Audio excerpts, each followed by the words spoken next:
கர்த்தருக்கு ஸ்தோத்திரம், தேவனுக்கு மகிமை உண்டாவதாக. ஆண்டவரும் இரட்சகருமான இயேசு கிறிஸ்துவின் நாமத்தில் உங்கள் யாவருக்கும் என் அன்பின் வாழ்த்துக்களை தெரிவித்துக் கொள்கிறேன். இது தேவனின் வார்த்தை வெளிப்படும் நேரம். தேவ செய்தியின் தலைப்பு இருதயத்தை பார்க்கிறார். என் அன்பு சகோதரனே சகோதரியே, இந்த நாள்ல கூட பாருங்க, தேவன் நம்முடைய முகத்தை பார்க்கிறவர் அல்ல, நம்முடைய இருதயத்தை பார்க்கக்கூடியவர். ஹல்லேலூயா.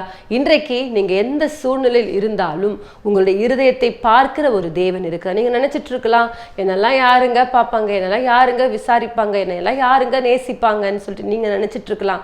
ஆனால் உங்களை நேசிக்கிற ஒரு தேவன், உங்கள் இருதயத்தை பார்க்கிற ஒரு தேவன், இங்க என்ன விதத்துல இருந்தாலும் உங்கள் இருதயத்தை பார்க்கக்கூடிய ஒரு தேவன் இருக்கிறார். ஹல்லேலூயா.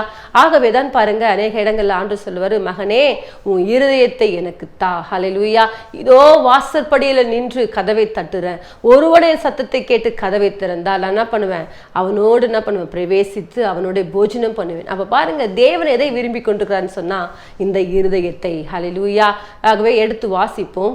1 சாமுவேலின் புஸ்தகம் 16ஆம் அதிகாரம் 7ஆம் வசனத்தை நாம் வாசிக்கும் பொழுது, கர்த்தர் சாமுவேலை நோக்கி, நீ இவனுடைய முகத்தையும் இவனுடைய சரீர வளர்ச்சியும் பார்க்க வேண்டாம், நான் இவனை புறக்கணித்தேன். மனுஷன் பார்க்கிறபடி நான் பாரேன், மனுஷன் முகத்தை பார்ப்பான், கர்த்தரோ இருதயத்தை பார்க்கிறார். ஹல்லேலூயா.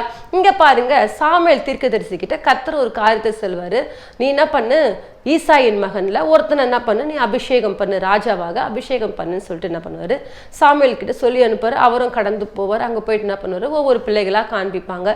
காண்பிக்கும் பொழுது என்ன பண்ணுவாரு, ஓ கர்த்தர் தெரிந்து கொண்ட ஒரு மகன் இவனாக்கும் அப்படின்னு சொல்லிட்டு என்ன பண்றாரு, ஒவ்வொருடைய சரீர வளர்ச்சியும் அவர்களுடைய அந்த அழகையும் அவருடைய தோற்றத்தையும் பார்த்து என்ன பண்றாரு, உடனே என்ன பண்றாரு, அபிஷேகம் பண்றதுக்கு கடந்து போவார். அப்ப பாருங்க, ஆண்டு சொல்ல, நான் இவனை புறக்கணித்தேன், நீ என்ன பண்ற, முகத்தை பார்க்கிற, நான் எதை பார்க்கிறேன் தெரியுமா, இருதயத்தை பார்க்கிற ஒரு தேவன். ஹல்லேலூயா. இன்றைக்கு கூட பாருங்க, அநேக நேரங்கள்ல நம்மிடத்துல என்னதான் அழகு இருந்தாலும் என்னதான் அறிவு இருந்தாலும், நீங்க அழகா நல்லா ஃப்ரெஷ்ஷா குளிச்சுட்டு நல்லா மேக்கப் எல்லாம் போட்டு எல்லா காரியங்களையும் செஞ்சுட்டு நீங்க தேவ சமூகத்துல ஆராதனை செய்றீங்கன்னு நினைச்சுக்கோங்களேன், உங்களுடைய இருதயம் சரியில்லைன்னு சொன்னா உங்க இருதயத்துக்குள்ளாக கசப்பு, வெறுப்பு, பொறாமை, மேட்டிமை, தேவையில்லாத எண்ணங்கள், தேவையில்லாத கசப்பு, வெறுப்புகள் உங்களுக்குள்ளாக இருக்கும் என்று சொன்னால் தேவன் அந்த ஆராதனையில தேவன் பிரியப்பட மாட்டார். நீங்க ஒன்றும் இல்லைங்க, அழுக்கு வஸ்திரம் தரிச்சிருந்தாலும், அழகில்லாம எந்த விதமான மேன்மையும் இல்லாம சாதாரணமா ஆலயத்துல உக்காந்துட்டு, இசப்பா நான் ஒண்ணுமே இல்லப்பா, நான் திக்கற்ற ஒரு மகள் ஆண்டவரே, திக்கற்ற ஒரு மகன் ஆண்டவரேன்னு சொல்லிட்டு தேவ சமூகத்துல உங்களை தாழ்த்தி அவரிடத்துல ஒப்பு கொடுப்பீங்கன்னு சொன்னா உங்க இருதயத்தை தேவன் பார்க்கக்கூடியவரா இருக்கிறார். ஹல்லேலூயா. அன்றைக்கு பாருங்க, 2 பேர் வராங்க, ஒருத்தன் ஆயக்காரா, ஒருத்தன் பரிசேயன். பாருங்க, பரிசேயன் என்ன பண்றான், வரான், என்ன பண்றான், பெருமையா மேட்டிமையா பார்க்கறான், பேசுறான். ஆனா ஆயக்காரன் தூரத்துல நின்று தன் கண்களை வானத்துக்கு மேலெடுக்க துணியாமல், ஆண்டவரே பாவியாகி என் மேல கிருபையா இறங்குங்கன்னு சொல்லிட்டு தேவனை நோக்கி தன் இருதயத்தை தேவனுக்கு முன்பாக வெளிப்படுத்தினான். ஹல்லேலூயா. தன்னை பாவி என்று ஒத்துக்கொண்டு, நான் ஒன்றும் இல்லாதவன், நான் தகுதி இல்லாதவன் என்று சொல்லி தேவ சமூகத்துக்கு முன்பாக தன்னை யாரொருத்தர் தாழ்த்தினாங்களோ அந்த இருதயத்தை தேவன் பார்க்கிறார். நீங்க என்னதான் பாருங்க தேவனுக்கு கொடுத்தாலும், நீங்க என்னதான் ஆலயத்துக்குள்ள தினமும் ஓடி தேவ சமூகத்துல நீங்க என்ன காரியங்கள் தேவனுக்கு செஞ்சாலும் அதெல்லாம் தேவன் பொருட்படுத்த மாட்டாருங்க.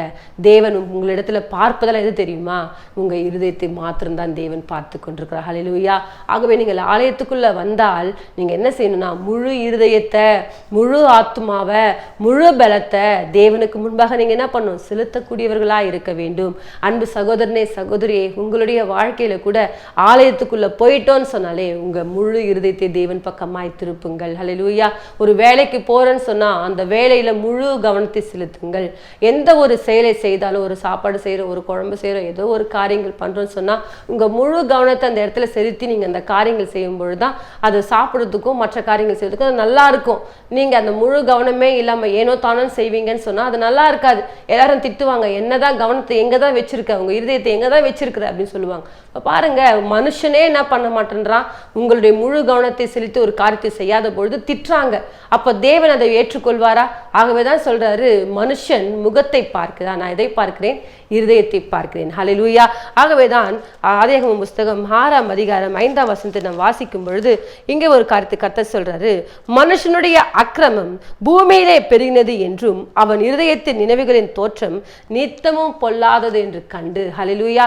அப்ப தேவன் பாருங்க, மனுஷனுடைய அக்கிரமம் பூமியிலே பெருகினது என்றும் அவனுடைய இருதயத்தின் தோற்றம் எல்லாம் எப்படி இருக்குதான், நித்தமும் பொல்லாததாய் காணப்படுது. அப்ப இருதயத்துல எப்ப பாரு பொல்லாத சிந்தனைகள், பொல்லாத காரியங்கள், தேவனுக்கு பிரியமில்லாத செயல்கள் காணப்படுதுன்னு சொல்லிட்டு தேவன் என்ன பண்றாரு, வேதனைப்படுறாரு. ஆகவே மனுஷனை உண்டாக்கிறது எனக்கு எப்படி இருக்கு, மனஸ்தாபமா இருக்கு. அப்ப தேவனை என்ன பண்றாருன்னா, மனுஷனை அவருக்காக, அவருடைய நாமத்தை உயர்த்துவதற்காகத்தான் தேவன் மனுஷனை உருவாக்குனார், அவரோடு கூட பேசி கொண்டிருப்பாருன்னு சொல்லிட்டு தான். ஆனா பாருங்க, இந்த மனுஷன் என்ன பண்றார், இருதயத்தின் நினைவுகளின் தோற்றம் எல்லாம் நித்தமும் எப்படி இருக்கான், பொல்லாததாய் காணப்படுது. ஒரு நிமிஷம் நல்லா யோசிக்கிறான்னு சொன்னா அடுத்த நிமிஷம் தேவையில்லாத காரியங்களை சிந்தித்துக் கொண்டிருக்கான். ஆகவேதான் சொல்றாரு, இருதயமே திருக்குள்ளதும் மகா கெடுதலுமா இருக்கான். இப்ப பாருங்க, ஒரு நிமிஷம் நல்லதா பேசுவான், ஒரு நிமிஷம் என்ன பண்ணுவான், கெட்டதா பேசி கொண்டிருப்பான். ஒரே வாயிலிருந்து என்ன பண்ணும், தித்திப்பும் கசப்புமான காரியங்கள் வரும், துதித்தலும் சபித்தலும் ஒரே வாயிலிருந்து வரும். இப்ப பாருங்க, இந்த இருதயத்துல காணப்படுற எல்லா விதமான அசுத்தமான காரியங்களை கர்த்தர் என்ன பண்றாரு, பார்த்து கொண்டே இருக்கிறார். ஆகவேதான் இந்த சின்ன இருதயத்துக்குள்ள தேவன் வாசம் பண்ண வேண்டுமானால் இந்த இருதயம் சுத்தமா இருக்க வேண்டும். ஹல்லேலூயா. ஆகவே நீங்க என்ன பண்ண, ஒவ்வொரு நாளும் கர்த்தாவே இருதயத்தை என்ன பண்ணுங்க, தூய்மைப்படுத்துங்க. இருதயத்தில் அக்கிரம சிந்தை கொண்டிருந்தேன் ஆனால் என் தேவன் என்ன பண்ண முடியும், நீங்க செவி கொடுக்க மாட்டீங்கன்னு சொல்லிட்டு தாவீது சொல்றார். ஆகவே என்னிடத்துல ஏதாச்சும் அக்கிரமமான காரியங்கள் இருக்குன்னு சொன்னா உடனே என்ன பண்ணுங்க, என்னை மன்னிங்க. ஹல்லேலூயா. அன்பு தேவ பிள்ளைகளே, இன்றைக்கு இருதயத்துக்குள்ள கசப்பு, வெறுப்பு, பொறாமை, எரிச்சல், மேட்டிமை, தேவையில்லாத காரியங்கள் எல்லாம் உள்ள வைத்துக்கொண்டு நீங்க ஆலயத்துக்குள்ள வந்து ஜெபிச்சிங்கன்னு சொன்ன அந்த ஜெபத்தை தேவன் கேட்க மாட்டாரு. ஹல்லேலூயா. ஒரு காரியத்தை எடுத்து வாசிப்போம். 2 சாமுவேலின் புஸ்தகம் 12ஆம் அதிகாரம் 1ஆம் வசனம் 2ஆம் வசனத்தை நான் வாசிக்கும் பொழுது, கர்த்தர் நாத்தானை தாவீதினிடத்தில் அனுப்பினான். இவன் அவனிடத்தில் வந்து அவனை நோக்கி, ஒரு பட்டணத்திலே 2 மனுஷர் இருந்தார்கள், ஒருவன் ஐஸ்வர்யவான், மற்றவன் தரித்திரன். ஐஸ்வர்யவானுக்கு ஆடு மாடுகள் வெகு திரளாய் இருந்தது, தரித்திரனுக்கோ தான் கொண்டு வளர்த்த ஒரே ஒரு சின்ன ஆட்டுக்குட்டியை தவிர வேறொன்றும் இல்லாதிருந்தது. ஹல்லேலூயா. இப்ப பாருங்க, இங்க ஒரு காரியத்தை நம்ம பார்க்கிறோம். அன்றைக்கு பாருங்க, நாத்தான் தீர்க்கதரிசி என்ன பண்றாரு, தாவீது இடத்துல அனுப்புறாரு அவனோட தவறை சுட்டி காட்டுவதற்காக. தாவீது என்ன பண்றாருன்னு சொன்னா, ஒரு மகளை என்ன பண்றாரு, குளிக்கும் பொழுது பார்க்குறாரு, பத்சேபாலை பார்க்குறாரு. அது நிமித்தமாக என்ன பண்ண தவறு செய்கிறாரு. அவங்க கணவரையும் என்ன பண்ணுறாரு, போரில் நிறுத்தி சாவடிக்கிறாரு. எல்லாம் தாவீது நினச்சிட்டு இருப்பாரு, நான் பண்ண காரியம் யாருக்குமே தெரிஞ்சிருக்காது, இவர் நினச்சிட்டு இருப்பார். இவர் இருதயத்தில் என்ன பண்ணியிருப்பாரு, அவர் பண்ண தவறை யாருமே பார்க்க மாட்டாங்கன்னு சொல்லி நினச்சிட்டு இருப்பார். ஆனால் தேவன் பார்த்து கொண்டே இருக்கிறார். ஹல்லேலூயா. பார்த்து என்ன பண்ண, நாத்தான் தீர்க்கதரிசி அனுப்புறாரு. அங்கே ஒரு சம்பவத்தை சொல்றாரு, எப்பா ஒரு ஐஸ்வர்யவான், ஒருத்தன் யாரு தரித்திர, அவனுக்கு ஒரே ஒரு ஆடு மாத்திரம் தான். ஐஸ்வர்யனுக்கு ஏராளமான ஆடுகள் இருந்தது. அவன் என்ன பண்ணிருக்கலாம், ஒரு விருந்தாளி ஒருத்தன் வரும்போது என்ன பண்றாங்க, அந்த ஒரு ஆட்டை என்ன பண்றான், தரித்திரனுடைய ஆட்டை எடுத்து வெட்டி என்ன பண்ற, சமைச்சு போடுறாங்க. ஆனா இவன் கிட்ட இருக்கிற ஆடுங்கள் ஏராளமா இருக்கு, அதுல எதனா ஒண்ணு எடுத்து என்ன பண்ணிருக்கலாம், அவன் சமைச்சு போட்டு விருந்தாளிகளுக்கு வச்சிருக்கலாம் அப்படின்னு சொல்லிட்டு ஒரு சில காரியங்கள் உணர்த்தும் போது பாருங்க, அவன் யாரு, உடனே தாவீது சொல்லுவான், யார், அவன் கொல்லப்படணும். ஏன்னா அந்த தரித்திரனுக்கு ஒரே ஒரு ஆடு, அது பாராட்டி சீராட்டி அது அப்படி செல்லமா பார்த்து கொண்டவன் அப்படின்னு சொல்லிட்டு சொல்லும் பொழுது பாருங்க, அவன் யார், அவன் கொல்லப்படணும்னு சொன்ன மாத்திரத்துல உடனே நாத்தான் சொல்றாரு, நீ தான் அவன் அப்படின்னு சொல்லும் பொழுது உடனே பாருங்க தாவீது பணிந்து என்னை மன்னிச்சிருங்க, தேவ சமூகத்துல என்ன பண்ணாரு, தன்னை வெறுமையாக ஒப்பு கொடுத்தார். ஹல்லேலூயா. அன்றே நான் பண்ண தவறை மன்னிங்கன்னு சொல்லிட்டு. அப்போ இன்றைக்கு கூட தேவ பிள்ளைகளே, ஒருவேளை நீங்கள் தேவனுக்கு விரோதமான காரியங்கள் செஞ்சிட்டீங்களா, தேவனுக்கு பிரியமில்லாத காரியங்கள் செஞ்சிட்டீங்களா, நீங்க நினைச்சிட்டு இருக்கலாம், என்னை யாரும் பார்க்கல, நான் செய்த தவற யாரும் பார்க்கல, யாரும் என்னை கவனிக்கல நீங்க நினைச்சிட்டு இருக்கலாம். ஆனால் ஒரு தெய்வம் உங்களை பார்த்து கொண்டே இருக்கிறார். ஹல்லேலூயா. அவருடைய கண்கள் பூமி எங்கும் உலாவி கொண்டிருக்கிறது. ஒருவேளை நம்ம தவறு செய்திருந்தோம் என்று சொன்னால் அதை தேவனிடத்துல சொல்லுங்க. யாருக்கு விரோதமாய் அநியாயமான காரியங்கள் செஞ்சிட்டீங்களா, இல்ல பாவக்காரியங்கள் எதனா செஞ்சிட்டீங்களா, தேவன் விரும்பாத செயல்கள் உங்களிடத்துல காணப்படுதா? ஆகவேதான் தாவீது சொல்றாரு, தேவனே என் ஆத்துமா என்ன பண்ணுது, மண்ணோடு ஒட்டி கொண்டிருக்குது, வசனத்தின்படி என்ன பண்ணுங்க, என்னை உயிர்ப்பியுங்க. அப்போ உங்க ஆத்துமா, உங்க இருதயம் இன்னைக்கு மண்ணோடு ஒட்டி கொண்டு இருக்கிறதா? அதை தேவனிடத்தில் சொல்லுங்க. உங்க வசனத்தின் பிரகாரமாக என்னை என்ன பண்ணுங்க, உயிர்ப்பியுங்க என்று சொல்றாரு. ஹல்லேலூயா. நீங்க மறைமுகமா செய்யற தவறை யாரும் பார்க்கலன்னு சொல்லிட்டு நீங்க நினைச்சிட்டு இருக்கலாம். ஆனால் ஒரு தெய்வம் உங்களை பார்த்து கொண்டே இருக்கிற, அவருடைய கண்களுக்கு மறைவாக ஒன்றுமே இல்லை, எல்லாம் வெட்டாந்தரையாய் காணப்படுது. ஆகவே அன்பு சகோதரனே, சகோதரியே, இந்த வார்த்தைகளை கேட்டுக்கொண்டிருக்கிற உங்களுடைய வாழ்க்கையில கூட உங்களுடைய பாவத்தை இப்பொழுது தேவன் உணர்த்தி கொண்டிருக்கிறார். நீங்க என்ன பாவங்கள் செய்திருந்தாலும் அதை இப்பொழுது தேவ சமூகத்துல போயிட்டு என்ன பண்ணுங்க, மன்னிப்பு கேளுங்க. தாவீது பாருங்க, உடனே சாஷ்டாங்கமா பணிந்து நான் தான் அந்த பாவின்னு சொல்லிட்டு உடனே தன்னை ஒத்துக்கொண்டு என்ன பண்ணார்னா தேவனிடத்துல மன்னிப்பு கேட்கிறார்.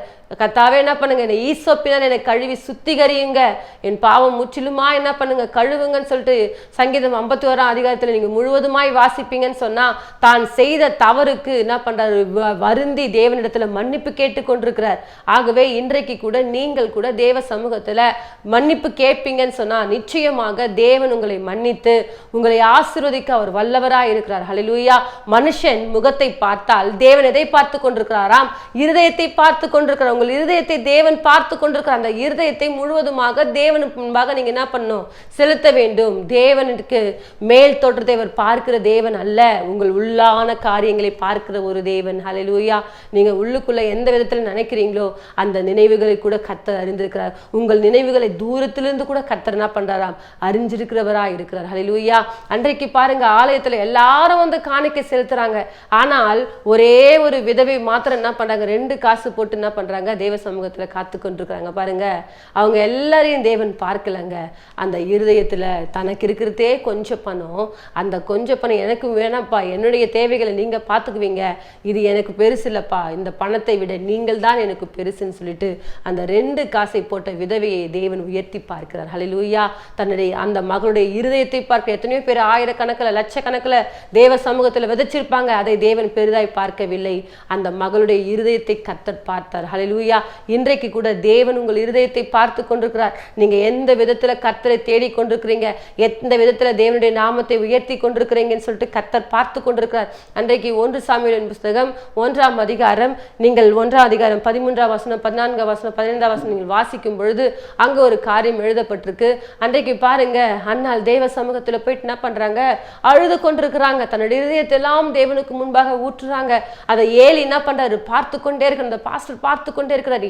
எவ்வளவு நேரம் தான் இதே மாதிரி குடிச்சு வெதிச்சிருப்ப, ஏதோ எவ்வளவு நேரம் தான் இந்த என்ன பண்ண பெனாத்திட்டு இருப்பான்னு சொல்ற மாதிரி பேசுறாரு. உடனே பாருங்க, ஆண்டவரே நான் மனக்லேசம் உள்ள ஸ்திரீ, ஆண்டவரே என்னுடைய வாழ்க்கையில் இப்படிப்பட்ட ஒரு பிரச்சனை காணப்படுது, அதனாலதான் என் இருதயத்தை எல்லாம் தேவனுக்கு முன்பாக ஊற்றுகிறேன். அன்றைக்கு அவருக்கு ஏலிக்கு தெரியாதுங்க, அந்த மகள் மனக்லேசம் உள்ள ஸ்திரீ, அந்த மகள் தேவனிடத்தில் தன் விண்ணப்பத்தை வைக்கிறாங்கன்னு சொல்லிட்டு மனுஷன் வேணா அவங்களை அற்பமா பார்க்கலாம், மனுஷன் வேணா உங்களை குறைவாய் பார்த்து கொண்டிருக்கலாம்.